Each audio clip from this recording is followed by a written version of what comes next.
Jangan lupa subscribe YouTube channel Metro TV News dan jangan lupa nyalakan notifikasinya.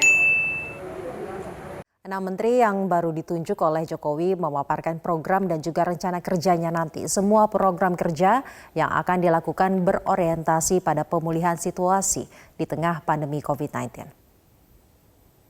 Yang pertama adalah perbaikan data untuk data-data penerima bantuan. Kami akan kerjasama dengan Kementerian Dalam Negeri, terutama terkait data kependudukan dan perguruan tinggi yang ada di wilayah masing-masing.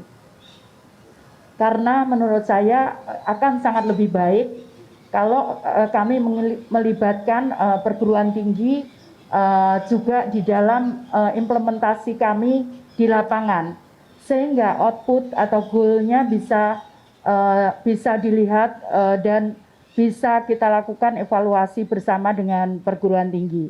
Strategi yang mungkin bisa diadopsi adalah strategi inovasi dengan menggunakan teknologi, menggunakan pendekatan-pendekatan big data, pendekatan kekinian untuk memetakan baik dari segi potensi maupun penguatan dan memastikan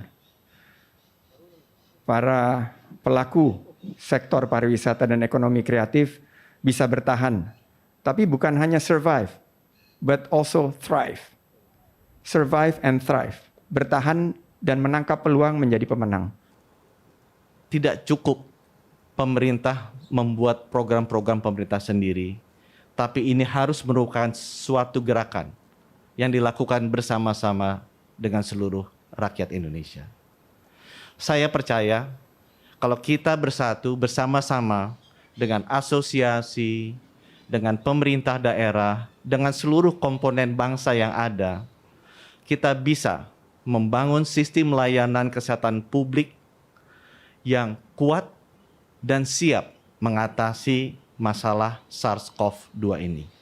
Yang pertama ingin saya lakukan adalah bagaimana menjadikan agama itu sebagai inspirasi, bukan aspirasi. Artinya apa? Bahwa agama sebisa mungkin tidak lagi digunakan menjadi alat politik, baik untuk menentang pemerintah maupun merebut kekuasaan, atau mungkin untuk tujuan-tujuan yang lain.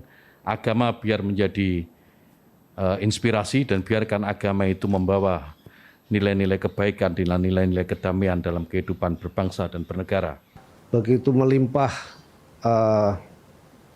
ikan-ikan di lautan dan begitu melimpah juga potensi-potensi di kelautan, baik itu untuk sektor pariwisata, kemudian industri perikanan dan lain sebagainya, termasuk budidaya, dan tentu tidak melupakan dengan kebersinambungan lingkungan. Itu yang akan kami lakukan jika nanti kami sudah resmi menjadi Menteri Kelautan dan Perikanan. Menteri Perdagangan itu kalau dianalogikan sama seperti wasit bertinju.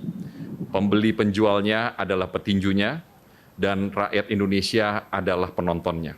Ketika wasit tidak melakukan sesuatu dengan hal yang semestinya dilakukan, penonton dan petinju-petinju ini akan melihat kecurangan ataupun kekurangan.